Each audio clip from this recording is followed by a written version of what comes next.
தினம்தோறும் விளக்கேற்ற நல்ல எண்ணெய் இதயம் நல்லெண்ணெய்.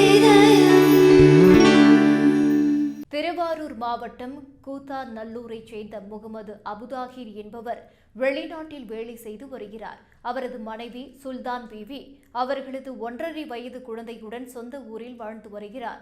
இந்த நிலையில் பச்சிளம் குழந்தையை தொட்டிலில் தூங்க வைத்துவிட்டு சுல்தான் பீவி வீட்டு வேலைகளை செய்துள்ளார். அப்போது வீட்டிற்குள் நுழைந்த தெருநாய் ஒன்று தொட்டிலில் தூங்கிக் கொண்டிருந்த குழந்தையை கவ்விச் சென்றது.